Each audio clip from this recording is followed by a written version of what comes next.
Hey dudes, dudettes, and doodles.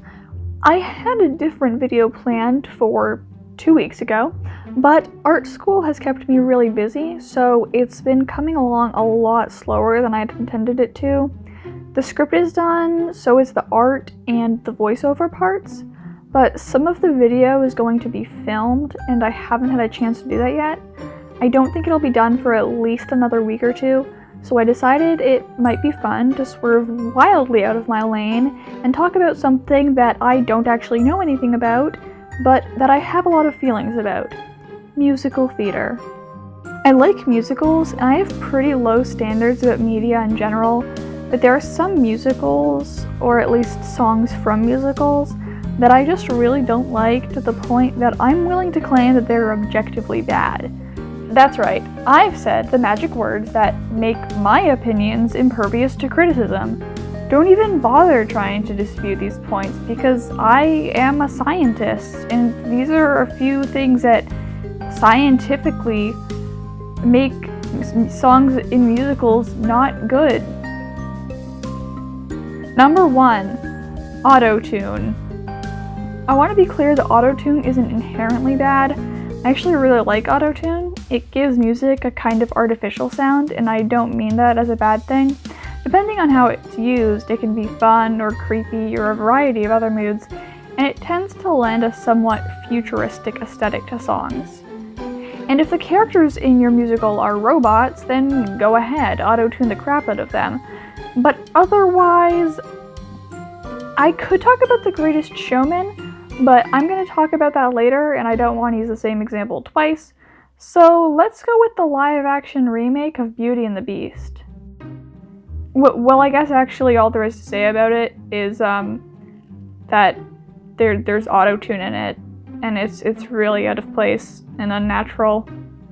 And I don't know, maybe Emma Watson isn't a singer, but so what?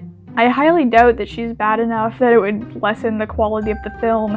And even if she is, isn't that what vocal coaches are for? Anyone with a voice can get better at singing. And maybe you're saying, but even with a vocal coach, she probably wouldn't be as good as a professional singer. And again, I say, so what? I find this unilateral avoidance of any imperfection really annoying. Maybe there would be some notes that aren't quite hit or something like that. Okay, as much as I love singing, I don't know the terminology at all. Anyway, at least it would be real. At least she would sound like a human and not a robot, which is especially important seeing as how it's, technically a period piece. So yeah. Number 2, sloppy writing and/or acting. This is one of those things that feels the most obvious, but I think is the most objective, and worst of all, can completely ruin an otherwise good song. Here's an example. So I really like the Percy Jackson musical. I do. The song Strong from the Percy Jackson musical is kind of terrible. It's supposed to be a conversation between Percy and his mom, but a lot of the lines are things that no one would ever say and are clearly just there to set up the next line. Take the line, Mom, if you're weird, you're weak. People don't talk like this. Even people who literally think this way are more nuanced than this ridiculous line. And cheesy lyrics are fine, but lines like this are just contrived, often way out of character, and I just don't like them. As far as acting goes, I'm certainly no actor, but there is one acting pet peeve that I have that goes beyond awkward line delivery or unrealistic portrayals of emotion, and that is line anticipation. It's probably actually called something else, but I don't care enough to Google it. The guy who plays Percy, whose name I also won't Google, does this a couple times in different songs where he changes the tone of his voice in preparation for a sudden event that hasn't happened yet. And my personal, objectively correct opinion, no other bad acting thing ruins a scene more than this does. It completely screws with the tension and with mood transitions, and it's so easy to point out and to just not do that whenever I see it or hear it, I want to scream.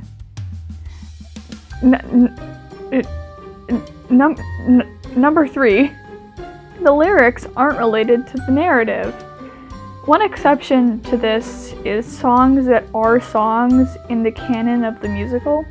For example, it doesn't bother me that the lyrics of Never Enough from The Greatest Showman don't really reference the plot, because it's supposed to be an actual song, and actual songs aren't crafted in the moment around a single narrative as they're being performed, because that would be weird.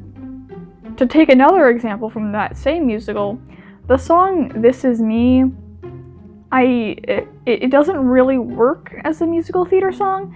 Like, it's an alright song, but the lyrics are pretty much all vague cliches that are almost entirely unrelated to the events of the musical, and it just sounds like a pop song that they awkwardly stitched in because they needed to pad the runtime or something. When you're watching a musical, you already have to suspend your disbelief for people suddenly breaking into songs in the middle of their day. And when the song isn't related to anything that's happening, it's weird and confusing and pulls you out of the story.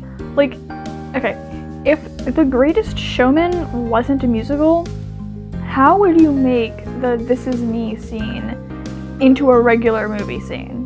Like, does anyone know what's actually supposed to be happening there? If a song only makes narrative sense in the context of a flash mob, it's probably not a great song for musical theater. You know, unless it's specifically supposed to be a flash mob and recognized in the story as such, I guess. So there, now you know what breaks a song in musical theater. You're welcome, musical theater professional people.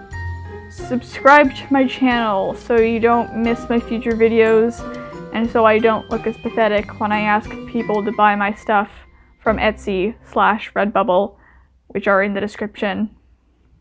Bye.